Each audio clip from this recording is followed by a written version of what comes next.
नमस्ते।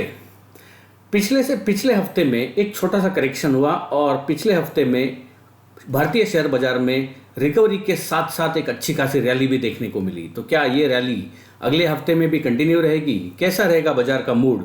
IT sector, pharma sector, health sector, auto sector बहुत ही अच्छा परफॉर्मेंस देखने को मिला। तो ऐसे कौन से सेक्टर्स रहेंगे कि जो अगले हफ्ते में परफॉर्मेंस देने की कोशिश करेंगे? दोस्तों, ये सब हम डिस्कस करेंगे आपके पसंदीदा यूट्यूब चैनल किरण जादव पे, और मैं आशीष केलकर आपका तहे दिल से स्वागत करता हूँ।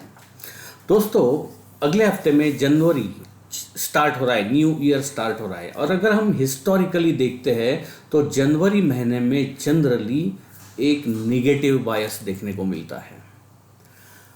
बेसिकली हर साल फरवरी में बजट होता है, तो ये प्री बजट मतलब बजट से पहले, प्री बजट रैली से पहले एक थोड़ा सा नेगेटिव इमोशंस बाजार में देखने को मिलते हैं। लेकिन इस साल फरवरी में बजट डिक्लेयर होने वाला नहीं है, तो कोई बड़े ट्रिगर्स नहीं हैं। इसकी वजह से मैं मानता हूं कि हमें, जैसा मैंने पिछले हफ्ते में आप सब लोगों के साथ डिस्कस किया था कि कॉशियस मोड रखना चाहिए, आपके ट्रेलिंग स्टॉप, आपके जो स्टॉप लॉस है उसको सही तरीके से ट्रेल करते चलना चाहिए। इस हफ्ते में मैं उसी तरह का और उससे थोड़ा और ज़्यादा डिस्क्रिप्टिव और थोड़ा पिन पॉइंट डिस्कशन आपके साथ करना चाहता हूँ। दोस्तों, मैंने ये वीडियो करने से पहले सारे इंडाइसेस देखे हैं, सारे सेक्टोरियल इंडाइसेस भी देखे हैं, और मुझे एक बात कॉमन नज़र आ रही है बहुत सारे इंडाइसेस में, चुनिंदा 2-3 छोड़ के। उसमें जो इंडेक्स में जो बुलिश सेंटिमेंट है, उसका जो स्ट्रेंथ है वो वीक होता हुआ नज़र आ रहा है। तो जितना मैंने कन्विक्शन के साथ पिछले हफ्ते में कहा था कि आपको थोड़ा कॉशियस रहना चाहिए, स्टॉप लॉस को ट्रेल करना चाहिए, अभी मैं आपको ये बताना चाहता हूँ, मैं आपके साथ मेरा व्यू आपके सामने रखना चाहता हूँ कि अगले हफ्ते में आपको बहुत स्ट्रिक्टली आपके स्टॉप लॉसेस वॉच करने होंगे। दोस्तों, हम एक एक चार्ट, एक एक सेक्टर जो मैंने सिलेक्ट किए हैं उसके ऊपर डिटेल में डिस्कशन करेंगे। शुरू करेंगे निफ्टी के साथ। दोस्तों, ये रहा निफ्टी का चार्ट। जैसे मैंने कहा कि पिछले 2 हफ्ते मतलब 2 हफ्ते पहले एक छोटा सा करेक्शन हुआ था, उसके बाद रिकवरी और एक अच्छा रैली भी हमें देखने को मिला है। लेकिन अभी मेरा मानना ये है कि ये जिस तरह का स्ट्रेच हम यहाँ पे देख रहे हैं, स्टीम जो है अभी वेंट आउट पूरी होने की कगार पर है।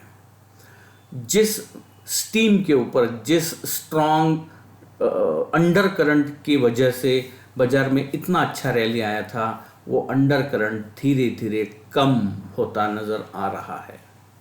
इसीलिए अगले हफ्ते में निफ्टी के लिए अगर बहुत इम्पॉर्टेंट लेवल जो है वो रहेगा 21,500।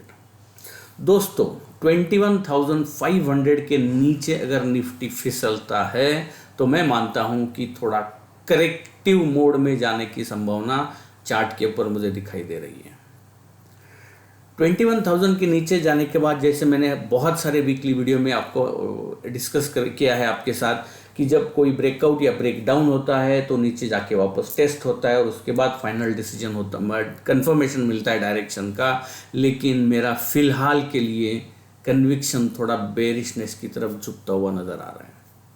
तो आपको ध्यान रखना है निफ्टी के ऊपर 21,500, इसके नीचे करेक्शन बढ़ेगा, ऐसा चार्ट के ऊपर दिखाई दे रहा है। ऊपर की तरफ की बात करें तो 21,800 से लेकर 22,000 मल्टीपल रेजिस्टेंसेस बनने की संभावना है, क्योंकि we are already in blue sky, open blue sky territory. तो ऐसा फिक्स रेजिस्टेंस नहीं रहता है, लेकिन जिस तरह के चार्ट स्ट्रक्चर बने हैं तो हम अंदाज़ा लगा सकते हैं कि 21,800 से लेकर 22,000 के बीच में हमें रेजिस्टेंस देखने को मिल सकता है। तो ये था अपना टेक्निकल व्यू। क्या टेक्निकल व्यू हमारा जो ओपन इंटरेस्ट का टेबल है, डेरिवेटिव डेटा है, ऑप्शन चेन डेटा है, क्या वो हमें सपोर्ट कर रहा है? तो आइए दोस्तों देखते हैं निफ्टी का ऑप्शन चेन डेटा। दोस्तों निफ्टी का ऑप्शन चेन डेटा अगर मैं देखता हूं, पहले कॉल साइड देखेंगे। कॉल साइड की तरफ अगर मैं देखूं तो हाईएस्ट ओपन इंटरेस्ट मुझे दिखाई दे रहा है 22,000 के ऊपर। हम 21,800 के बहुत करीब है। 22,000 पे 1,32,000, यानी मैंने जो कहा था 21,800 से लेके 22,000 के बीच में रेजिस्टेंसेस देखने को मिल सकते हैं। मेजर हर्डल जो है वो 22,000 पे दिखाई दे रहा है।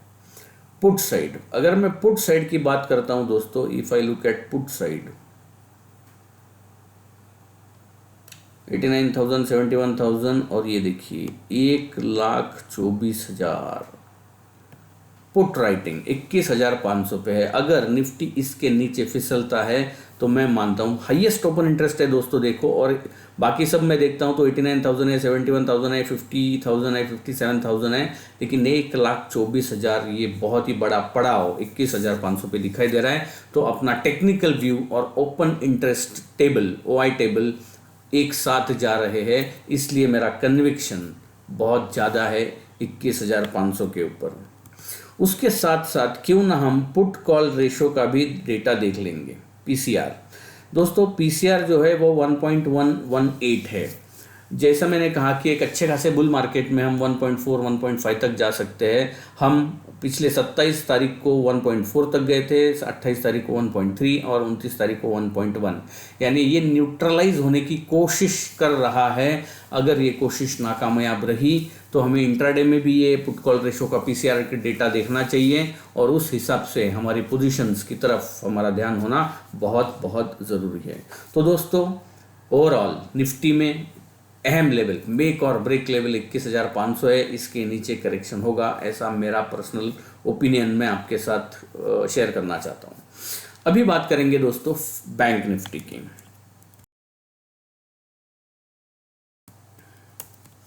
बैंक निफ्टी की तरफ देखेंगे तो कुछ उसी तरह का रुझान बैंक निफ्टी के ऊपर देखने को मिल रहा है। बैंक निफ्टी का चार्ट स्ट्रक्चर दोस्तों अगर देखेंगे तो 48,000, जैसा 21,500 निफ्टी के लिए है वैसा बैंक निफ्टी के लिए 48,000 ये मेक और ब्रेक लेवल है। इसके नीचे करेक्शन और बढ़ता हुआ नजर आ सकता है, तो इस लेवल की तरफ ध्यान दीजिएगा। ऊपर की तरफ 48,500, 48,700 ये रेजिस्टेंस जोन है 200 पॉइंट का। बीच में कहीं पे भी रेजिस्टेंस आता हुआ नजर आ सकता है। तो 48,000 के ऊपर ईगल आई आपका होना चाहिए। चेक करेंगे बैंक निफ्टी का option chain data.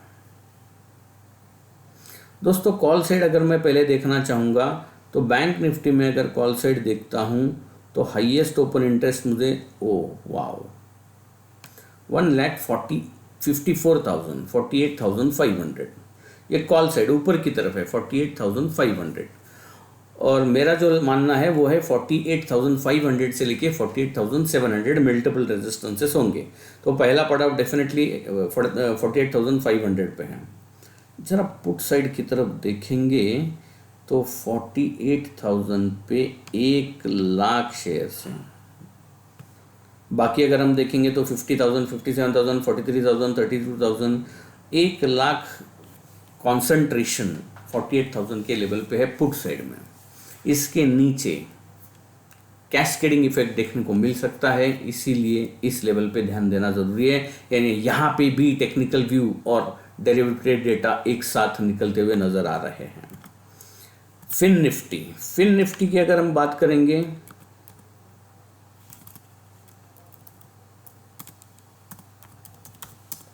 Fin Nifty का चार्ट स्ट्रक्चर थोड़ा बहुत बैंक निफ्टी जैसा ही होता है। इंपॉर्टेंट लेवल रहेंगे 21,350, नीचे की तरफ 21,350, इस लेवल की तरफ ध्यान देना जरूरी है। इसके नीचे करेक्शन बढ़ेगा। जब तक मैं जो Nifty, bank Nifty, fin Nifty जो मैं मेक और ब्रेक लेवल दे रहा हूँ, जब तक हम इसके ऊपर है तो डरने की जरूरत नहीं है। इसके नीचे ही हमें थोड़ा बहुत ज़्यादा कॉशियस होके अपनी पोजीशंस मॉनिटर करना बहुत बहुत ज़रूरी रहेगा। और उसी तरह से निफ्टी मिड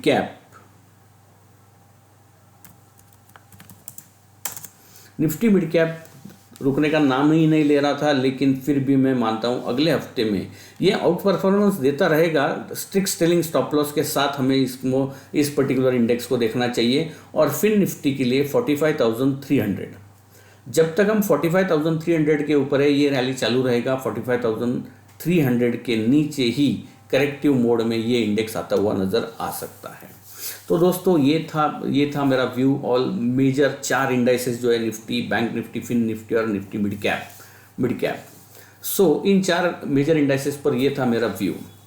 हम एक ओवरऑल व्यू बना रहे थे और मैंने आपको एक्स्ट्रा कॉशियस होने की सलाह मतलब डिस्कस कर रहा हूँ कि आपको एक्स्ट्रा कॉशियस होना चाहिए और जो मेक और ब्रेक लेवल से उनकी तरफ आपका ध्यान स्ट्रिक्ट होना चाहिए। इसके साथ साथ हम वर्ल्ड इंडाइसेस और यूएसडी आईएनआर को भी देखेंगे, यानी ओवरऑल बाजार के ऊपर अपना व्यू जो है वो क्रिएट हो जाएगा। तो चालू करेंगे वर्ल्ड इंडाइसेस डाउ के साथ। दोस्तों पिछले हफ्ते में मैंने आपको डाउ के बारे में जो कहा था वो अभी भी कंटिन्यू रहने की संभावना है। मैंने कहा था कि एक साइडवेज मूवमेंट में रहेगा और ये जो रेंज रहेगा साइडवेज रहने का, ये जो रेंज है वो रहेगा 37,300 से लेके 37,850, 550 पॉइंट का है। लेकिन बड़ा रेंज है, लेकिन 37,000 के लिए ये 550 पॉइंट का ही रेंज है। इसके रेंज में ही ऑसिलेशन होता रहने की पूरी संभावना है। अगर ये इंडेक्स 37,300 के नीचे फिसलता है तो इस इंडेक्स में भी अच्छा खासा करेक्शन आता हुआ हम देखेंगे। उसके साथ साथ अगर मैं नैस्डैक का भी चार्ट देखूं तो सेम फॉर्मेशन है। नैस्डैक 100 ये जो इंडेक्स है इसमें मैं मानता हूं कि बहुत अहम लेवल जो रहेगा वो रहेगा 16,600। जब तक हम 16,600 के ऊपर इस इंडेक्स को देख रहे हैं तब तक कोई प्रॉब्लम नहीं है, कंसोलिडेशन होता रहेगा। लेकिन 16,600 के नीचे ये इंडेक्स करेक्टिव मोड में आता हुआ नज़र आ सकता है। यानी वर्ल्ड इंडाइसेस में भी थोड़ा करेक्शन का चांसेस है। हमारे भारतीय बाजार में भी जितने मेजर इंडाइसेस है 4, उसमें भी करेक्शन आने की संभावना है। और जैसा मैंने पहले ही इंट्रोडक्शन में कहा था कि जनवरी महीने में थोड़ा बेरिश सेंटिमेंट होता है और उसके बावजूद अगर मैं ओवरऑल चार्ट स्ट्रक्चर देखता हूं दोस्तों तो ऑलरेडी बहुत अच्छा स्ट्रेच्ड है मार्केट चार्ट के ऊपर। And the most important part is जो स्ट्रेंथ नज़र आती है वो कमज़ोर होती हुई नज़र आ रही है। इसीलिए मेरा ये व्यू जो है वो थोड़ा कॉशियस से लेके बेरिश साइड पे मुड़ता हुआ नज़र आ रहा है। ये तो ओवरऑल व्यू। अभी बात करेंगे सेक्टर्स की। पिछले हफ्ते में मैंने सिर्फ 4 सेक्टर्स के ऊपर डिस्कशन किया था और जैसा हमने डिस्कस किया था उसी तरह से मूवमेंट इन चारों के चारों सेक्टर में आता हुआ दिखाई दिया। दोस्तों मैंने सबसे पहला सेक्टर डिस्कस किया था वो था निफ्टी हेल्थ।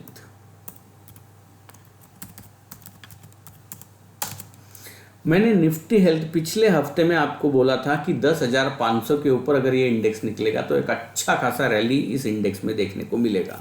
देखिए बेहतरीन रैली इस इंडेक्स में हमें देखने को मिला और मैं मानता हूं कि ये रैली यहाँ पे भी कंटिन्यू होने की पूरी संभावना चार्ट के ऊपर दिखाई दे रही है। दूसरा जो इंडेक्स मैंने आपके साथ डिस्कस किया था वो था निफ्टी एफएमसीजी। दोस्तों मैंने पिछले हफ्ते में आपको अहम लेवल मेक और ब्रेक लेवल बताया था 55,400। अगर 55,400 के ऊपर ये इंडेक्स निकलेगा तो अच्छा रैली देखने को मिलेगा। And look at the rally in FMCG index, बेहतरीन। मैं मानता हूं कि ये रैली अभी भी कंटिन्यू हो सकती है। तो आपने अगर एफएमसीजी स्टॉक्स में आपका निवेश किया हुआ है तो आपके हिसाब से आपको ट्रेलिंग स्टॉप लॉस का यूज करके पोजीशंस कंटिन्यू रखनी चाहिए। ओवरऑल मार्केट में करेक्शन आता है तो भी इन स्टॉक में थोड़ा सा डिस्टेंट स्टॉप लॉस लगाने की मेरी सलाह होगी। डिस्टेंट स्टॉप लॉस आपके हिसाब से आपकी निवेश कौन से प्राइस पे है पर्टिकुलर स्टॉक में, उसका सपोर्ट जोन कहाँ पे है, ये देख के आपको स्टॉप लॉस वहाँ पे लगाना चाहिए। थोड़ा डिस्टेंट स्टॉप लॉस लगाइए क्योंकि अगर मार्केट का करेक्शन खत्म हो गया तो इसमें हो सकता है कि जिस तरह का चार्ट स्ट्रक्चर है यहाँ पे साइडवेज मूवमेंट हो सकता है। स्टॉप लॉस ट्रिगर होने की संभावना अगर थोड़ी कम होगी। अगर स्टॉप लॉस ट्रिगर होता है तो डेफिनेटली एग्जिट ही करना चाहिए, जैसा कि हम पोर्टफोलियो मैनेजमेंट रिस्क मैनेजमेंट के हिसाब से चलते हैं। तीसरा जो इंडेक्स मैंने कहा था वो था निफ्टी आईटी। मैंने कहा था कंसोलिडेशन होता रहेगा और मैंने जो रेंज दिया था वही रेंज में कंसोलिडेट हो रहा है और अगले हफ्ते में भी यही होने की पूरी पूरी पूरी पूरी संभावना है। लेकिन एक मेकर जो रेंज में अभी देने जा रहा हूँ उसका जो लोअर लेवल है वो बहुत अहम लेवल रहेगा। इसके नीचे ये इंडेक्स भी करेक्टिव मोड में आ सकता है। तो दोस्तों मैं मानता हूं कि जब तक हम 35,200 के ऊपर है कंसोलिडेशन होता रहेगा। 35,200 के नीचे इस इंडेक्स में भी करेक्शन आता हुआ नज़र आ सकता है। और जो चौथा सेक्टर था वो जो मैंने डिस्कस किया था वो था निफ्टी फार्मा। दोस्तों फार्मा में मैंने 16,570 का लेवल दिया था पिछले हफ्ते में। मैंने कहा था कि इस लेवल के ऊपर इस इंडेक्स में अच्छा रैली देखने को मिलेगा और इस इंडेक्स में देखने को मिला। मैं मानता हूं कि इस इंडेक्स में भी थोड़ा कंसोलिडेशन हो सकता है लेकिन करेक्टिव मोड में आने की संभावना थोड़ी कम है। चार्ट स्ट्रक्चर जिस तरह के बने हैं उस हिसाब से लगता है। हो सकता है वापस एक बार अपना 16,570 का लेवल टेस्ट होगा। जब ब्रेकआउट होता है तो वापस टेस्ट होगा और उसके बाद वापस ऊपर जाने की संभावना पूरी पूरी इस चार्ट के ऊपर दिखाई दे रही है। तो अगर आपके फार्मा स्टॉक्स में कोई पोजीशंस है तो आपको उसी तरह से थोड़ा डिस्टेंस स्टॉप लॉस लगा के स्टॉप लॉस ट्रेल करना चाहिए, ऐसा रुझान है। अभी इस हफ्ते में मैं मानता हूं कि ये 4 सेक्टर्स के ऊपर तो मैंने अगले हफ्ते का भी मेरा व्यू दे दिया, लेकिन मैं प्राइवेट बैंक और पीएसयू बैंक ये जो 2 सेक्टर है उसके ऊपर कुछ लेवल्स देना चाहता हूं, उसकी तरफ आपका ध्यान होना चाहिए। निफ्टी प्राइवेट बैंक दोस्तों आपको इस पर्टिकुलर इंडेक्स में अच्छा खासा रैली देखने को मिला, करेक्शन आ गया, वापस रिकवरी भी हो गया। अभी रिकवरी हुआ है, रिकवरी के ऊपर के मतलब पिछला जो स्विंग टॉप है उसी लेवल के आसपास आके हुए हम बंद हुए हैं। तो अगर मैं यहाँ पे देखता हूँ तो दोस्तों 24,700 के जब तक हम ऊपर है तब तक डरने की बात नहीं है। 24,700 के नीचे वापस एक छोटा सा करेक्शन प्राइवेट बैंकिंग इंडेक्स में देखने को मिल सकता है। और पीएसयू बैंक इसमें भी आपको एक बहुत अहम लेवल है 5,625। 5,625 के जब तक हम ऊपर हैं तब तक कोई डरने की ज़रूरत नहीं है और इसमें फ्रेश ब्रेकआउट 5,825 के ऊपर आएगा। सो नीचे की तरफ 5,625 और ऊपर की तरफ 5,825, ये 2 अहम लेवल रहेंगे पीएसयू बैंकिंग सेक्टर के लिए। तो ये 2 लेवल्स की तरफ आपका ध्यान होना चाहिए।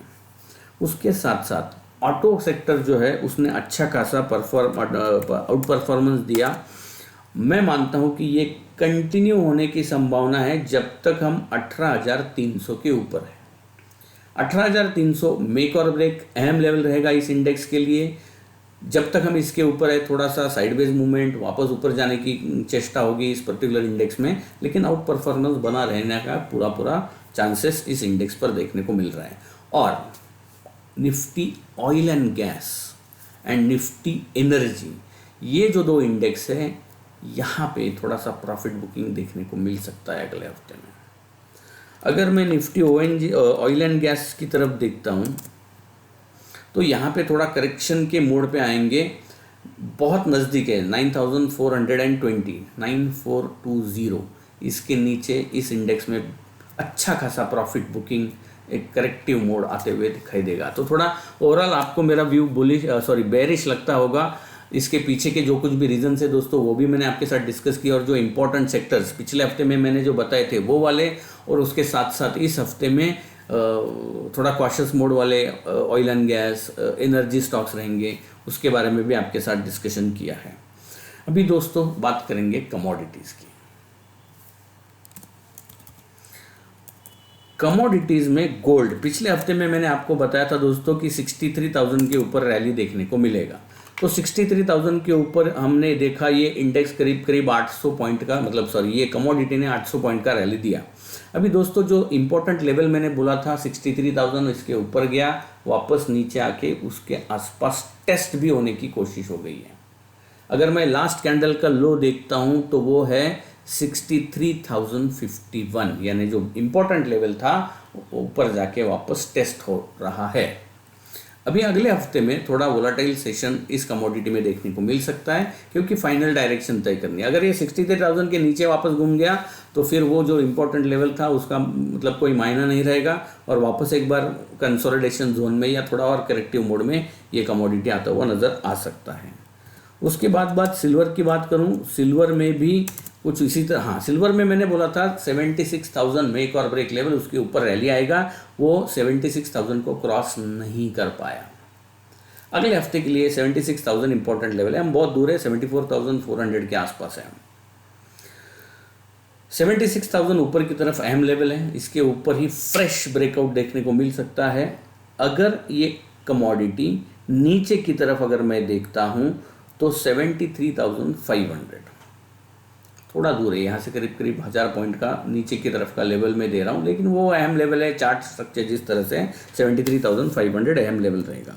क्रूड की बात करें तो क्रूड में दोस्तों मैं मानता हूँ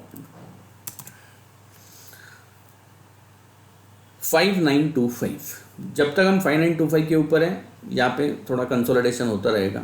5925 के नीचे और थोड़ा गिरावट बढ़ती हुई नज़र आने की पूरी संभावना इस कमोडिटी में देखने को मिल सकती है। एंड फाइनली नेचुरल गैस अगर मैं देखता हूं दोस्तों, पिछले हफ्ते में जो रेंज दिया था एग्जैक्ट उसी रेंज में घूम रहा है। आप पिछले हफ्ते का वीडियो जाके चेक कर सकते हो, मैंने लेवल दिया था 199,220। अगर मैं पिछले हफ्ते का लोएस्ट पॉइंट देखता हूं 199, देखो इस कैंडल का लो 199, ऊपर का लेवल जो है वो था 220 और इस कैंडल का हाई देखता हूं 218। अगले हफ्ते के लिए सेम रेंज है, नीचे 199 इज मेक और ब्रेक लेवल, इसके नीचे एक अच्छा खासा फॉल देखने को मिल सकता है 220 के ऊपर। 200 मेरे ख्याल से 232-235 का लेवल वापस आने की पूरी संभावना इस कमोडिटी में आएगी अगर ये 220 के ऊपर निकलेगा। तो दोस्तों ये था मेरा पूरा व्यू इंडेक्स के ऊपर, वर्ल्ड इंडाइसेस के ऊपर, कमोडिटीज़ के ऊपर, सेक्टर्स के ऊपर। अगले हफ्ते में इवेंट्स जो है दोस्तों बहुत अहम इवेंट्स, बहुत ज़्यादा इवेंट्स इम्पॉर्टेंट है ऐसा नहीं है, लेकिन थोड़ा बहुत इम्पैक्ट उनका हो सकता है, तो वो इवेंट मैं आपके साथ डिस्कस करना चाहता हूँ दोस्तों।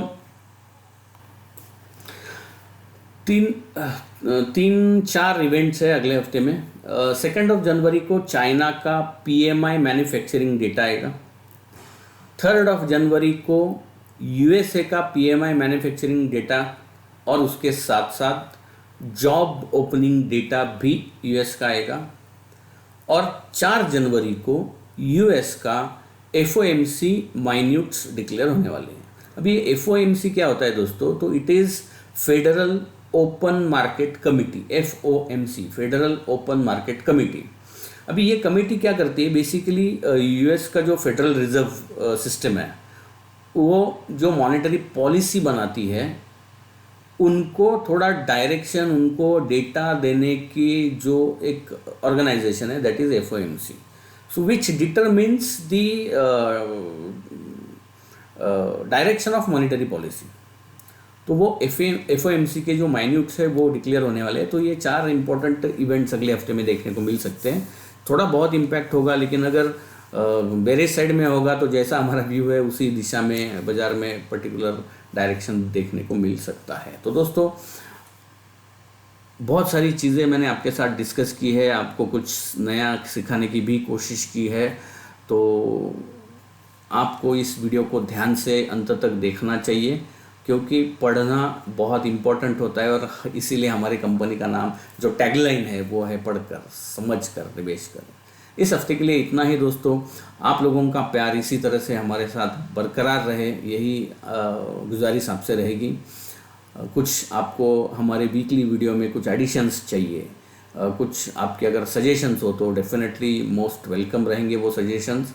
तो आप ढेर सारे कमेंट कीजिएगा, और आपको अगर कुछ सुझाव देना है तो आप आपके कमेंट में सुझाव दे सकते हैं। इस हफ्ते के लिए इतना ही, वापस मिलेंगे अगले हफ्ते में। धन्यवाद।